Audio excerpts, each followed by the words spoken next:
చెప్పాడనమాట.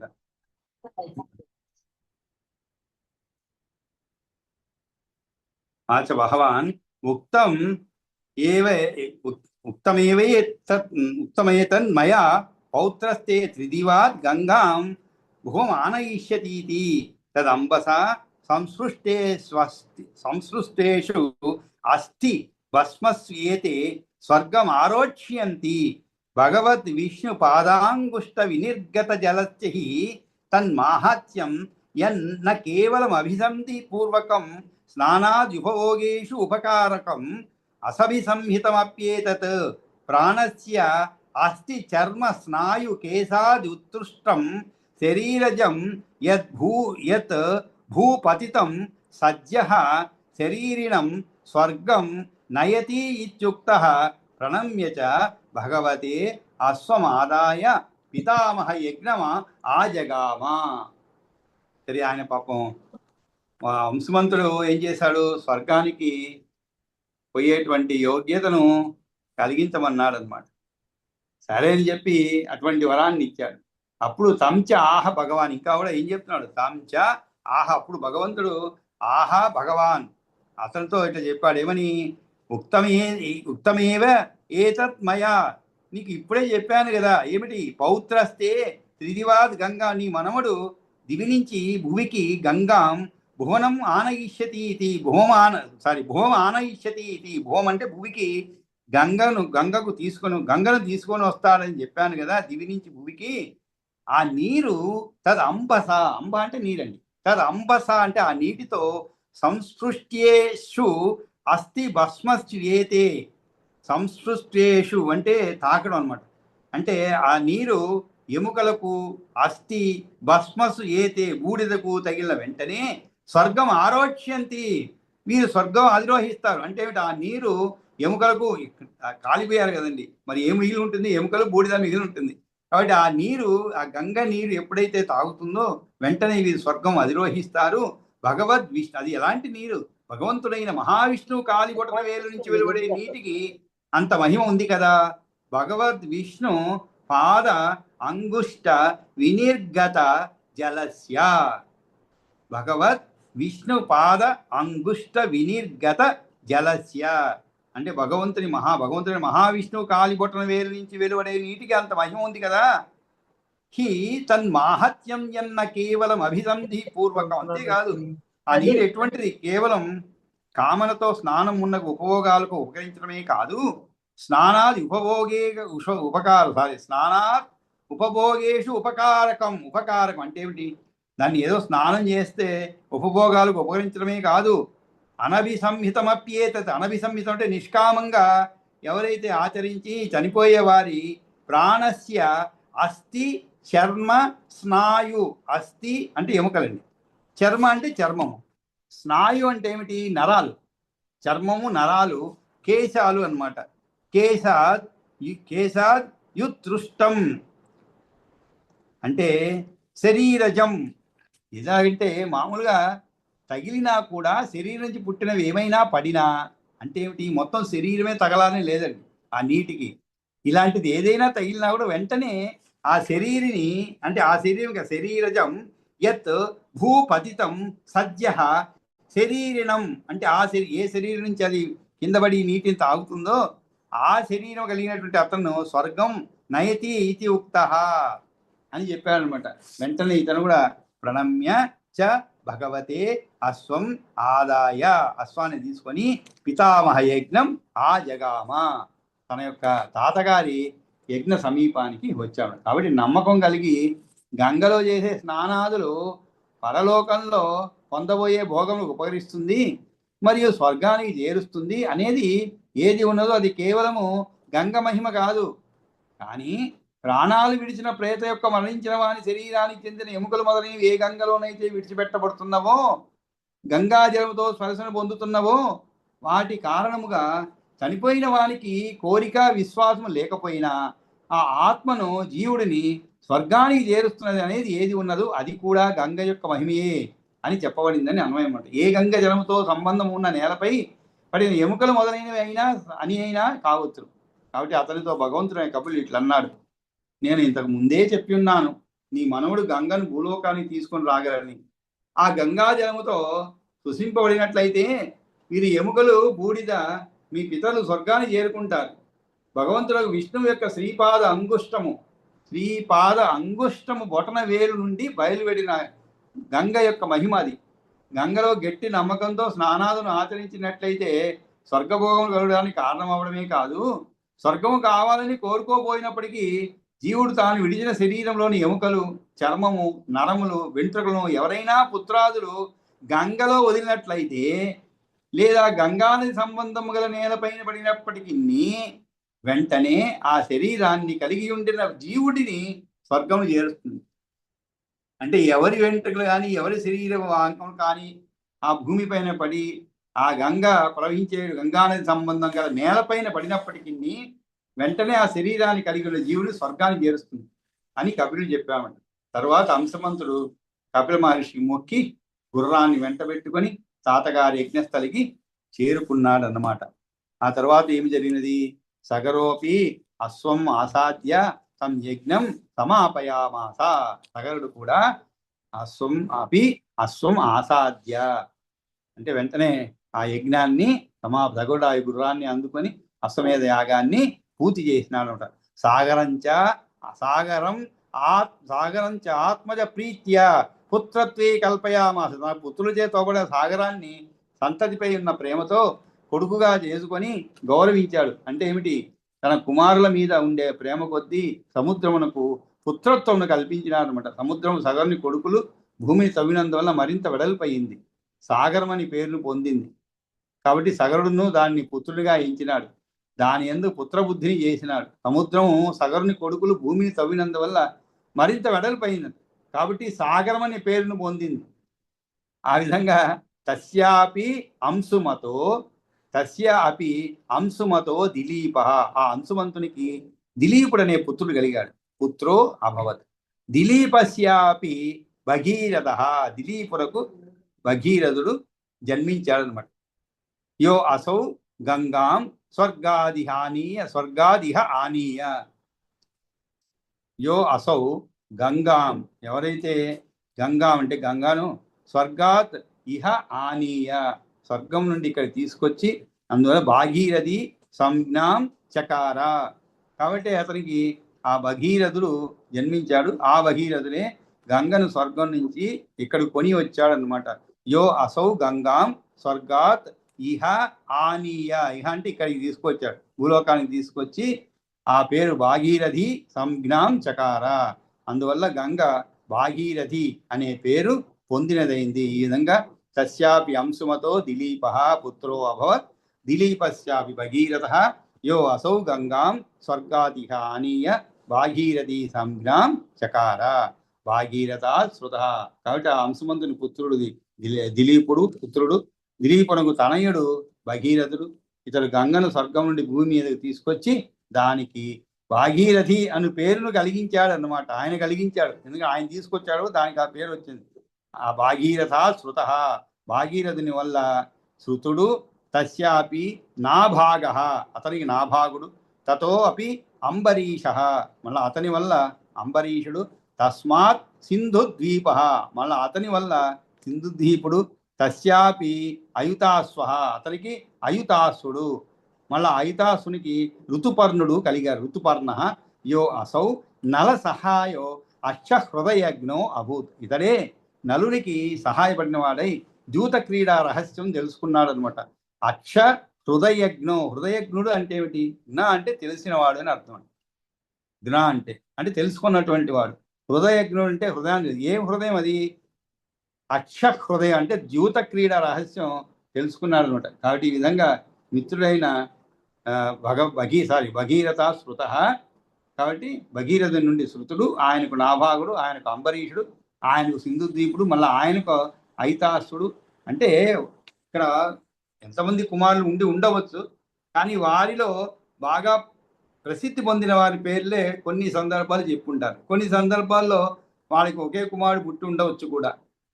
కాబట్టి ఆ విధంగా సగరుడికి 60,000 మంది కుమారులు, ఇంకా ఒక కుమారుడు ఒక భార్యతో ఇలా కలిగారు. కాబట్టి ఈ విధంగా కలిగి ఉండవచ్చు. కానీ మనకి మామూలుగా ఈ వంశం చెప్పేటప్పుడు ఒక్కొక్క కుమారుని పేరు చెప్పుకుంటూ వస్తామన్నమాట. అంటే వారి వల్ల ఆ యొక్క వంశము పేరు ప్రతిష్టలు కాపాడబడి ఉంటాయన్నమాట. కాబట్టి ఆ విధంగా నలమహారాజుకు సహాయం చేసిన వాడే ఈ ఋతుపర్ణుడు అనమాట. తర్వాత పాచికలాడే విద్యలోని మర్మమును కిటుకు బాగా ఎరిగినటువంటి వాడు అనమాట. ఆ తర్వాత ఋతుపర్ణ పుత్ర సర్వకామ.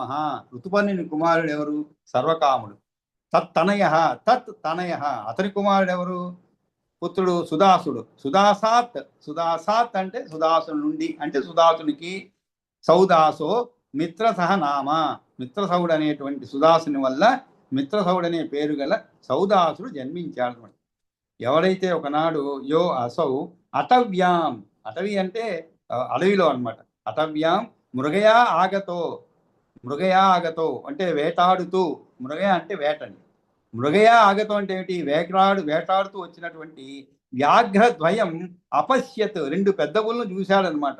ఒకనాడు అత అడవిలో వేటాడుతూ రెండు పెద్ద పుల్లను చూశాడు. మృగయా ఆగతో అంటే వేటాడేదానికి వచ్చినటువంటి వాడు. మాకు ఒక ఊరు ఉండేది వేటపాల అని, మా చీరాల దగ్గర ఉండేది. దాని పేరు మృగయాపురి అని పెట్టారు. అంటే అసలైతే వేటపాలెం అది, ఎందుకంటే ఆ రోజుల్లో వేటాడేవారేమో తెలియదు, దాన్ని మార్చి మృగయాపురి అని పెట్టారు. కాబట్టి ఈ విధంగా మృగయాగతో వ్యాఘ్రద్వయం అపశ్యత్, రెండు పెద్ద పుల్లను చూశాడనమాట. ఈ విధంగా తాభ్యాంచ తద్ వనం అపమృగం కృతం, ఆ రెండిటి చేత వనంలో తత్ వనం అపమృగం అండి. మృగం అంటే ఏమిటి? జంతువులని అర్థం. అప అంటే లేకుండా చేయబడింది అనమాట. ఇందాక చదువుకున్నాం అపవృత్తం అని చదువు. అప అంటే చెడిపోయినట్టు, లేనటువంటి, వృత్తం అంటే నడవడికి అనమాట, శీలము. ఇక్కడ ఆ రెండిటి చేతనే వనంలో మృగాలు లేకుండా పోయాయి అనుకున్నాడు అనమాట అతను. ఎవరు? ఋతుపర్ణుని కుమారుడు సర్వకాముడు, అతని పుత్రుడు సుదాసుడు మిత్రసౌడే పేరుగా సౌదా జన్మించాడు. కాబట్టి ఇక్కడ సౌదాసుడు అడవిలో ప్రవేశించాడు. అప్పుడు వేటాడుతూ రెండు పెద్ద పుల్లను చూశాడు. ఆయన భావించాడు అనమాట, ఏమిటి? ఈ రెండు పెద్ద పుల్ల వల్లనే ఈ అడవిలో జంతువులు లేకుండా పోయింది. అంటే మరి వాటిని చూసి భయపడి, లేదా అవన్నీ కూడా స్వాహా చేసి ఉంటాయి అని చెప్పి ఇతను ఆ విధంగా అనుకొని తాభ్యాంచ తద్వనం అపమృగం కృతం స చ ఏకం తయోహ బాణేన జగాన. చ ఏకం ఒకదాన్ని, తయోహ అంటే వాటిలో రెండింటిలో ఒకదానిని, బాణేన జగాన అంటే కొట్టాడు. సౌదాసుడు ఏం చేశాడు? వాటిలో రెండిట్లోనూ ఒకదానిని బాణంతో కొట్టాడు అనమాట.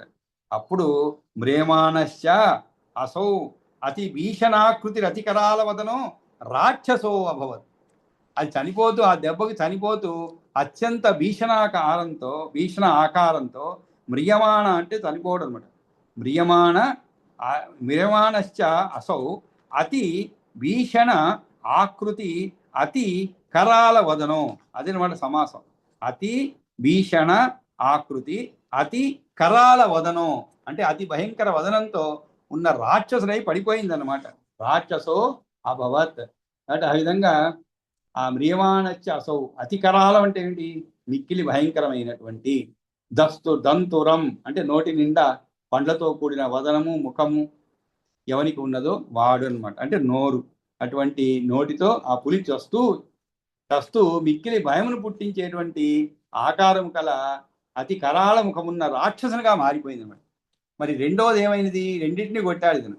రెండో పులి అయితే నీకు తగిన ప్రతీకారం చేస్తా అని చెప్పి మాయమైపోయింది. ద్వితీయో అపి ప్రతిక్రియాం తే కరిష్యామి ఇది ఉక్త్వా, కరిష్యామి చేస్తాను, ఇది ఉక్త్వా అని పలుకుతూ అంతర్ధానం జగామ అంటే పొందింది.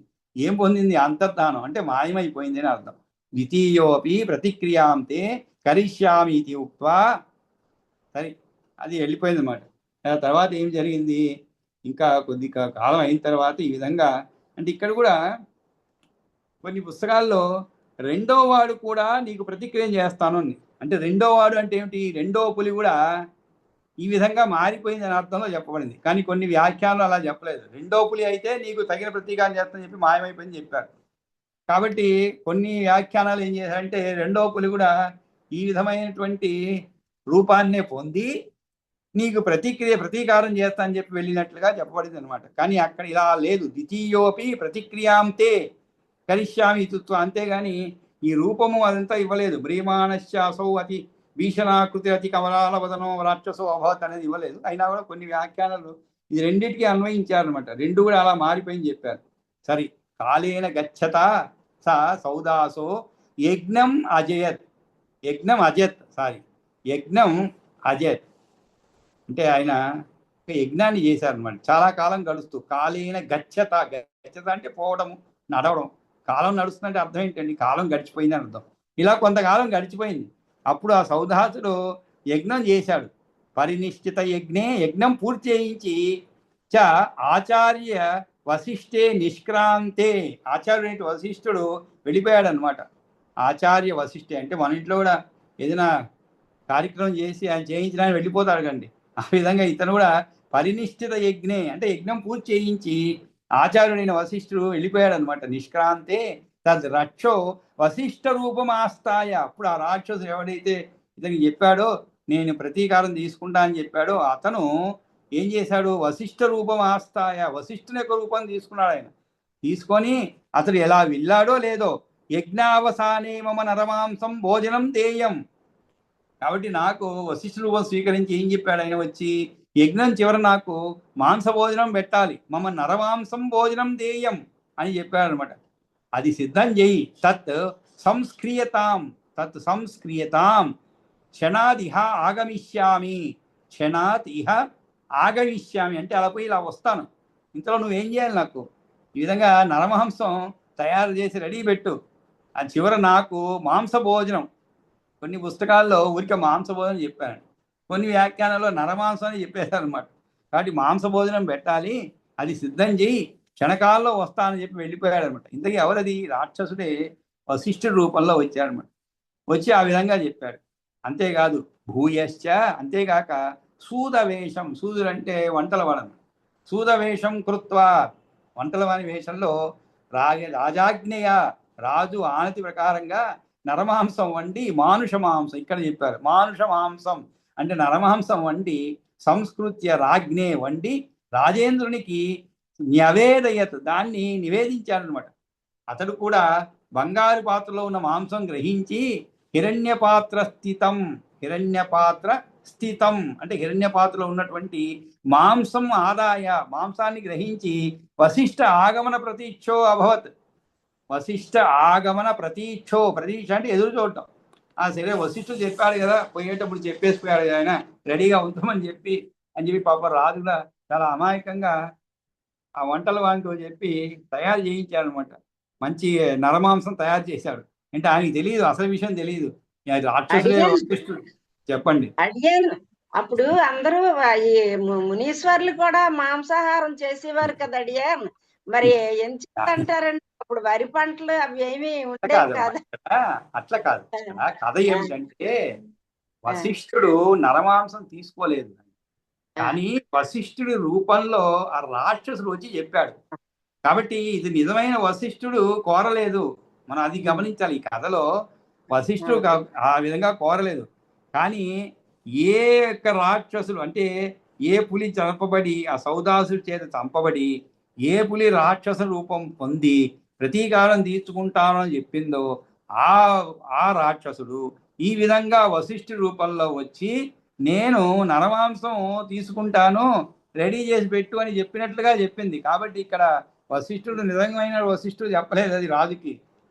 కాబట్టి రాజు ఏం చేశాడు, నిజంగానే వశిష్ఠుడే చెప్పాడేమో అనుకొని పాపం సరే ఇప్పుడే వస్తాడన్నాడు కదా, పాపం వచ్చే లోపల రెడీ చేసి పెడదామని చెప్పి ఆ వంటల వాడికి చెప్పి నరమాంసాన్ని సూదవేషం కృత్వా రాజాజ్ఞ భూయచ్చ, వంటల వాని వేషంలో రాజు అనతి ప్రకారంగా నరమాంసం వండి రాజేంద్రుడికి దాన్ని నివేదించాడనమాట. అంతలో అతడు కూడా బంగారు పాత్రలో ఉన్న మాంసం గ్రహించి వశిష్ఠుని రాకకై ఎదురు చూడసాగాడనమాట. ఇది జరిగిన విషయం. కాబట్టి ఇక్కడ వశిష్ఠుడు ఆయన కోరుకోలేదు. ఆ విధంగా రాక్షసుడు అంటే ఈ తరువాత ఏం జరిగిందని మీకు అర్థమైతే అప్పుడు కొంచెం కథాగమనం కొంచెం ముందుకు పోయినప్పుడు మీకు అసలు విషయం అర్థమవుతుంది అన్నమాట. ఎందుకు ఈ మాంసాన్ని దీంట్లోకి ఆ సంఘటన దీంట్లో చెప్పారనేది తర్వాత తెలుస్తుంది మనకి. కాబట్టి భూయచ్చ సూదవేషం కృత్వా రాజాజ్ఞయ మానుష మాంసం సంస్కృత్య రాజ్ఞే న్యవేదయత్ అసావపి హిరణ్యపాత్ర స్థితం మాంసం ఆదాయ వశిష్ఠాగమన ప్రతీక్షో అభవత్. ఆ తర్వాత ఏం చేశారు, అప్పుడు ఆగతాయ చ వశిష్ఠాయ నివేదితవాన్. ఆగతాయ వశిష్ఠాయ అంటే ఏమిటి? ఆ వచ్చినటువంటి ఆ వశిష్ఠుడికి ఆగతాయ చ వశిష్ఠాయ నివేదితవాన్, ఆ సమయంలో వచ్చిన వశిష్ఠుడి దాన్ని సమర్పించాడు.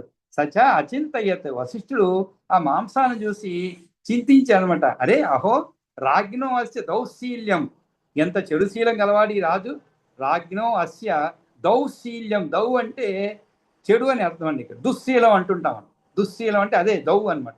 అంటే దాంట్లో దౌశీల్యం అంటే శీల్యం అంటే శీలం కలిగిన వాడు. దౌశీల్యం అంటే ఇతర రాజుది ఎంత దౌశీల్యము. ఈయన ఏ తన్ మాంసం అస్మాకం ప్రయచ్చతి, ఈ మాంసాన్ని నాకు పెడుతున్నాడు ఇతను.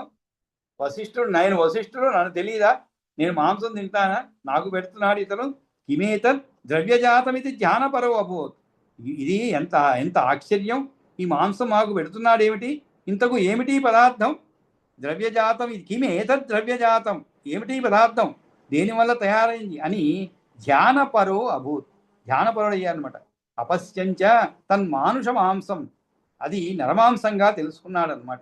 తతశ్చ యస్మాత్ అబోధ్యం అస్మత్ విధానం తపస్వినాం, తతశ్చ యస్మాత్ అబోధ్యం అంటే ఏమిటి, మనస్సు కల్లోలం అయిపోయింది అనమాట. వెంటనే రాజుపై ఆ నరమాంసంగా తెలుసుకున్నాడు, దానితో క్రోధం పెరిగింది. తపస్వినాం అవగచ్చన్నవి భవాన్ మహ్యం దదాతి, ఇది మా వంటి తపస్సులు తినకూడదని తెలిసి కూడా నీవు అవగచ్చన్నపి అంటే తెలిసి కూడా భవాన్ మహ్యం దదాతి, నువ్వు నాకు పెడుతున్నావు, నాకు ఆహారంగా పెట్టావు, కాబట్టి దీని పట్ల నీకే అతివాంఛ కలుగుతుందని శపించాడు అనమాట. అత క్రోధ కలుషీకృత చేత రాజానం ప్రతి, కలుషీకృత చేత అంటే ఏమిటి, కలుషీకృత అంటే అల్లకల్లం అయిపోయింది అనమాట. క్రోధస్సు చేత, మనకి కోపం వస్తే ఏమవుతుందండి, మనసంతా అల్లకల్లం అయిపోతుంది అనమాట. ఏం చేస్తున్నామో, ఏం తిడుతున్నామో, ఏం మాట్లాడుతున్నామో తెలియదు. ఆ కోపంలో అలా ఉంటుంది. కొంచెంసేపు అయిన తర్వాత, చల్లారిన తర్వాత అర్థమవుతుంది మనం అనకూడని మాటలు అన్నాము, దీనివల్ల చాలా ప్రతికూలమైన పరిస్థితులు ఏర్పడుతుంది, అనవసరంగా నోరు జారామే, కాలు జారామే, ఇలా తర్వాత చింతిస్తాం అన్నమాట. కాబట్టి ఆ విధంగా క్రోధ కలుషీకృత చేత రాజానం ప్రతి శాపం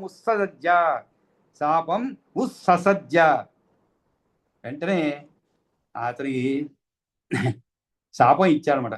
తస్మాత్ రవైవత్ర లోలుపా బుద్ధిర్ భవిష్యతి ఇది, కాబట్టి వచ్చిన వశిష్ఠునికి మాంస భోజనాన్ని ఏర్పరిచాలని తెలిపినాడు. అప్పుడు ఆయన ఆలోచించినాడనమాట, ఏమి ఈ రాజు యొక్క చెడు బుద్ధి, ఇందువల్లనే కదా మాకు మాంసాన్ని తినబెడుతున్నాడు అని ఈ పదార్థం ఏ జాతికి చెందిన ఉండవచ్చునని ధ్యానయోగంలో వెళ్ళిపోయాడు. తద్వారా ఆయన ఇది నరమాంసాన్ని గుర్తించాడు. అందువల్ల క్రోధంతో కలుషితమైన మనసు కలవాడై రాజుగారి శాపం ఇవ్వడాన్ని నిశ్చయించినాడు అనమాట. మా బోటి తపస్సు జనులకు ఇది భుజించదగిన పదార్థం తెలిసి కూడా నీవు నాకు పెట్టదలుచుకున్నావు కనుక నీకే నరమాంసాన్ని తినడం నందు రుచులు కోరే బుద్ధి కలుగును కాక అని శాపం పెట్టాడు. అంటే ఏమిటి, నువ్వే రాక్షసు అయిపోవాలి, ఎందుకంటే నరమాంసం తినేవాళ్ళు ఎవరు రాక్షసులు, కాబట్టి నీవు కూడా అటువంటి వారు అయిపోతావు అని చెప్పి శపించాడు అనమాట.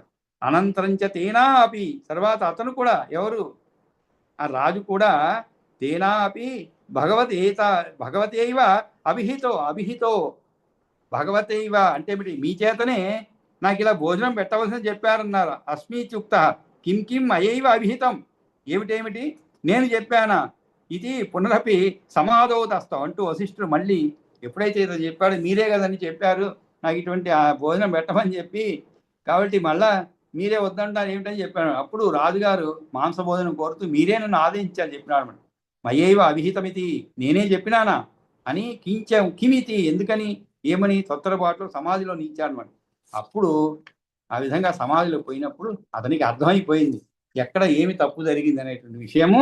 సమాధి విజ్ఞాన అవగతార్థశ్చ అస్య అనుగ్రహం చకార, సమాధి విజ్ఞానవగతార్థశ్చ అస్య అనుగ్రహం చకార, సమాధిలో జరిగిన యథార్థ విషయం తెలుసుకున్నవాడై అప్పుడు ఆ సౌదాసుని పట్ల అనుగ్రహం చూపించాడు. ఎందుకంటే పాపం ఇతని యొక్క దోషం లేదు, ఆ రాక్షసులు చేసినటువంటి మాయ అన్నమాట ఇదంతా కూడా అనేటువంటి విషయం. రాజు నిరపరాధి, ఇతను అమాయకుడు, ఇతని వల్ల తప్పు జరగలేదనే విషయాన్ని తెలుసుకొని ఆ సౌదాసుని పట్ల అనుగ్రహం చూపించాడు. నాత్యంతమేతత్, కానీ ఇది ఎల్లప్పుడూ ఉండేది కాదు. ఏమిటి, ఈ యొక్క శాప ఫలితము నీకు ఎప్పుడు ఉండదు, ఎందుకంటే శపించిన తర్వాత కాస్తో కూస్తో దాన్ని ఆ శాప ఫలితం ఉండాలండి, లేకుంటే ఆ యొక్క శాప ఫలితం లేదనుకోండి, దానికి ఆ మహర్షుల యొక్క శక్తి ఉండదన్నమాట. కాబట్టి కాస్తో కూస్తో ఉండాలి. నీకు జీవితాంతం అంటే ఇక్కడ ఆమరణ అంటే జీవిత ఖైదీ వేశారనుకోండి ఎవరికైనా, ఇంకా అలా కాకుండా కొద్దిగా తగ్గిస్తాడు, రిడక్షన్ అనమాట. లేదు మరణ దండన ఇచ్చారనుకోండి, కొంచెం తగ్గిచ్చేసి జీవిత ఖైదీలాగా పెడతాడు, అలా మారుస్తాడు అనమాట. అట్లా ఇతను కూడా ఏం చేశారు, పాపం ఈయన ఎల్లప్పుడూ ఉండేది కాదు, నీకు ఈ మాంస భోజన ఆసక్తి 12 సంవత్సరాల పాటు మాత్రమే ఉంటుంది. ద్వాదశాబ్దం భవతో భోజనం భవిష్యతి ఇది. కాబట్టి నువ్వే కంగారు పడద్దు, నీకు జీవితాంతం ఇలా ఉండదులే, ఏదో కొంతకాలం తర్వాత. కాబట్టి సమాధి ద్వారా తెలిసిన జ్ఞానంతో వాస్తవం అవగాహన చేసుకున్నవాడే ఇది రాక్షసులు చేసినటువంటి పని, ఇందులో ఇతని తప్పు ఏమీ లేదని తెలుసుకొని ఈ విధమైన మాంస భోజనము 12 ఏండ్ల వరకే అగునుగాక అని, అభ్యంతరం కాదు, బ్రతికి ఉన్నంత వరకు, అత్యంతం కాదు, బ్రతికి ఉన్నంత వరకు కాదని అర్థం అన్నమాట. నా అత్యంతం ఏతత్ అన్నాడు. నా అత్యంతం, నా అంటే ఇక్కడ కాదు అని అర్థం. సంస్కృతంలో నా అంటే కాదు అని అర్థం, నహ అంటే మాకు అని అర్థం. నహ నా, కాబట్టి నా అత్యంతం ఏతత్, అత్యంతం అంటే పూర్తిగా ఉండేది కాదు అని అర్థం. అసావపి, సౌదాసులు కూడా తు ప్రగృహ్య ఉదక అంజలిం, ప్రగృహ్య ఉదక అంజలిం. పాప ఆయన కూడా జరిగిన మంత్రి తెలియక ఆయన చేశాడు. ఎప్పుడైతే వసతి విధంగా శపించాడో ఆయన కూడా కోపం వచ్చింది.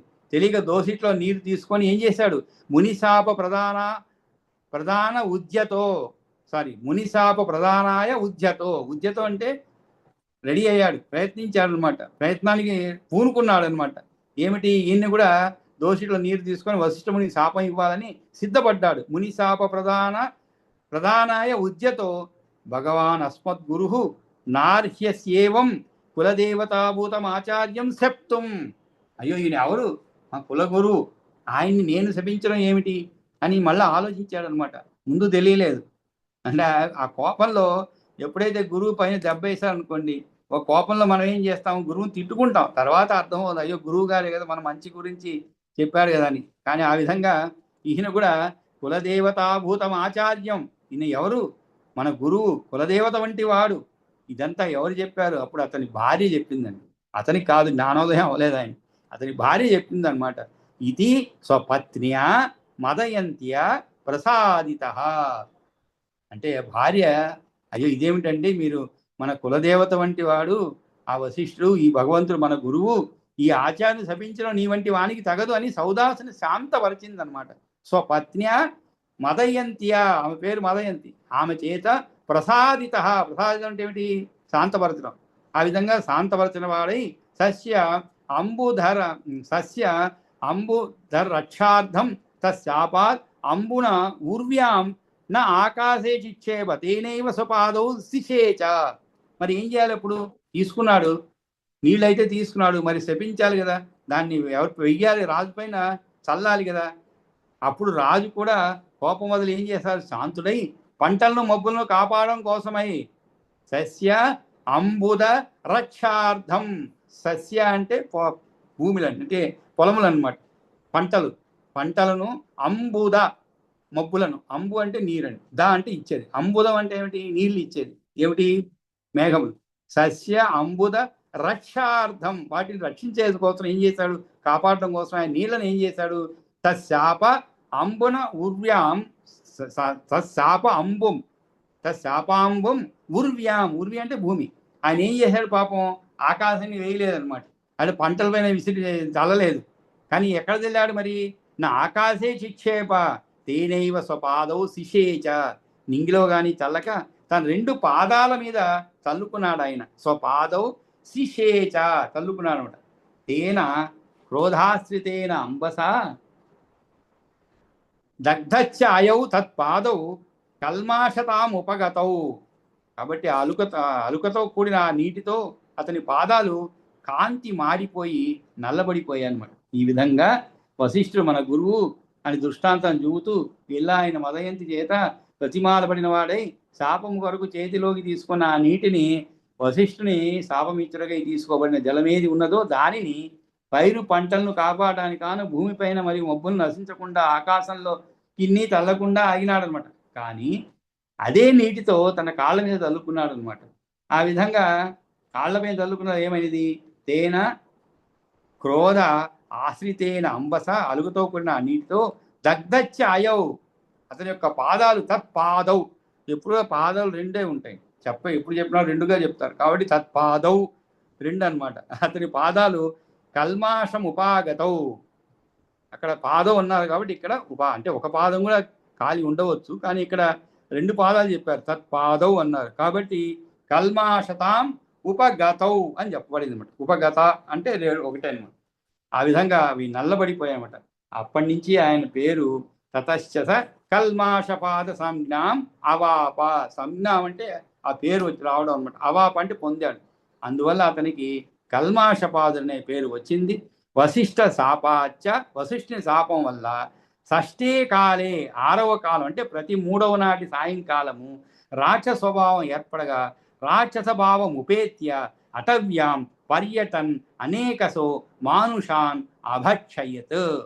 అడవిలో తిరుగుతూ ఎందరినో మనుషులను భక్షించాడు. ఎప్పుడు వశిష్ఠుని శాపం వల్ల 6వ కాలం అంటే ప్రతి 3వ నాటి సాయంకాలం, అంటే ఈరోజు అయిపోయింది కోట, మళ్ళీ 3వ రోజు సాయంత్రం మళ్ళా బయలుదేరుతాడు. రాక్షస రూపం పొంది రాష్ట్రం ఏర్పడగా అతను అడవిలో తిరుగుతూ ఎందరినో మనుషులు భక్షించాడు. తతశ్చ స కల్మాషపాద సంజ్ఞాం అవాప వశిష్ఠ శాపాచ్చ షష్ఠే కాలే రాక్షస భావం ఉపేత్య, ఉపేత్య అంటే పొంది, అటవ్యాం పర్యటన్ అనేకసో మానుషాన్ అభక్షయత్.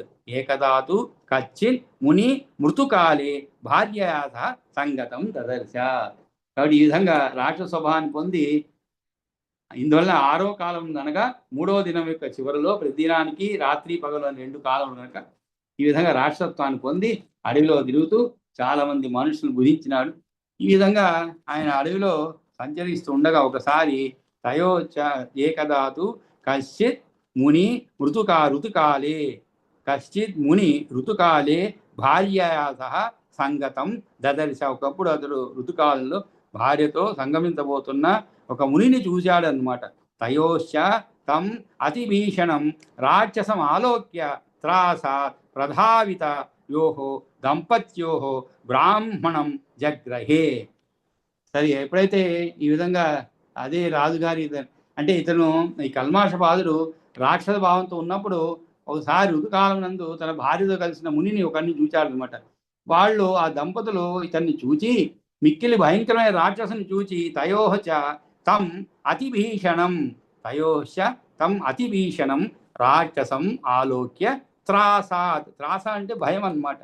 ఆ త్రాసాత్ అంటే భయంతో ప్రధావితయోహో, ప్రధావిత అంటే పరిగెత్తనం, ప్రధావితయోహో దంపత్యోహో బ్రాహ్మణం జగ్రహ. దంపతులు ఇద్దరిలో బ్రాహ్మణ్ణి పట్టుకున్నాడు, పరిగెత్తున్న దంపతులు ఇద్దరిలో బ్రాహ్మణ్ణి పట్టుకున్నాడు.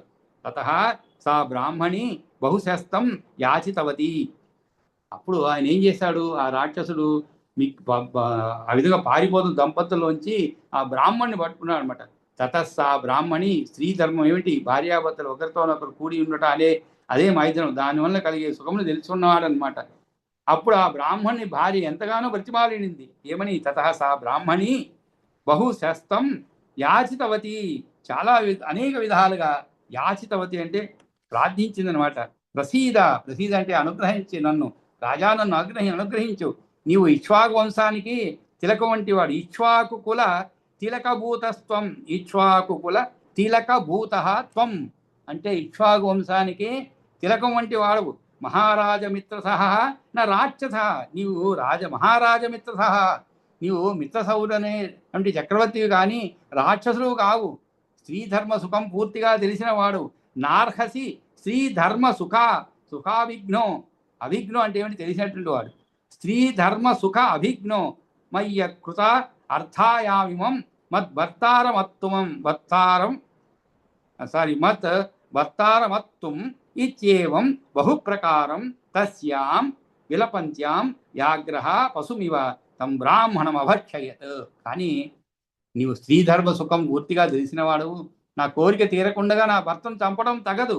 మై అకృత అర్థయా ఇమం, మై అకృత అర్థాం అంటే ఏమిటి, అకృత అంటే ఏమిటి, కృత అంటే చేయబడిన, మై అకృత అర్థాయాం అంటే నా యందు నా కోరికను పూర్తి చేయనటువంటి వాడుగా ఉన్నటువంటి ఇమం మద్భర్తారం మర్తుం అంటే ఏమిటి, నా భర్త మర్తం అంటే చనిపోయేందుకు అర్హుడు కాడు.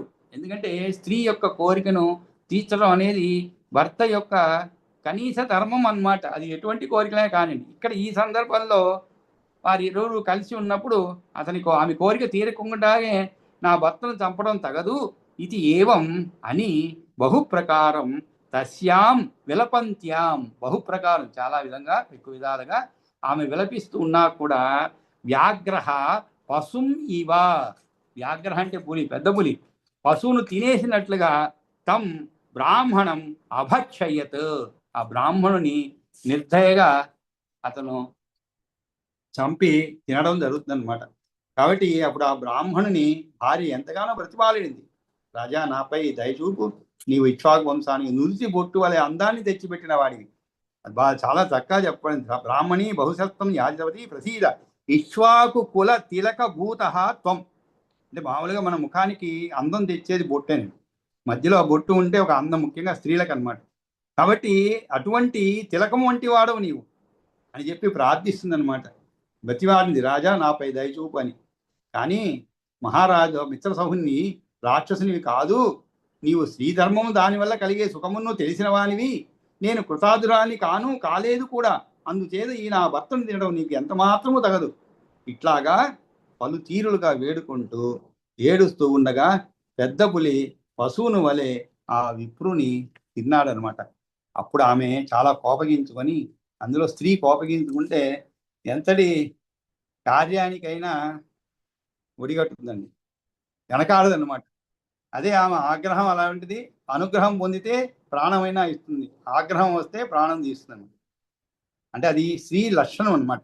అంటే ఎవరు కూడా తనను మోసగిస్తే సహించలేదు, కానీ తాను కూడా మోసగించేటువంటి సందర్భాలు చాలా ఉంటాయి, కానీ తాను మోసగించబడ్డానంటే మాత్రం సహించదనమాట. కాబట్టి ఈమె కూడా పాపం తన భర్తని ఈ విధంగా తిన్నాడని చెప్పి చాలా కోపంతో తతశ్చ అతికోప సమన్విత బ్రాహ్మణి తం రాజానం యస్మాత్ ఏవం మయి అతృప్తాయాం త్వయా అయం మత్పతిర్భక్షిత తస్మా త్వమపి అత్యంత కామోపభోగ ప్రవృత్తౌ ప్రాప్స్యసి అంతం ఇది శశాప అగ్నిం ప్రవివేశచ. తతశ్చ అతి కోప సమన్విత, అందువల్ల ఆ బ్రాహ్మణి మిక్కిలి కోపంతో కూడుకున్నది, సమన్విత అంటే కూడుకున్నది, బ్రాహ్మణి అంటే బ్రాహ్మణుని యొక్క భార్య, తం రాజానం ఆ రాజుని శపించింది. ఏమని? యస్మాత్ ఏవం, నాకు తృప్తి కలగకుండానే, మయి అతృప్తాయాం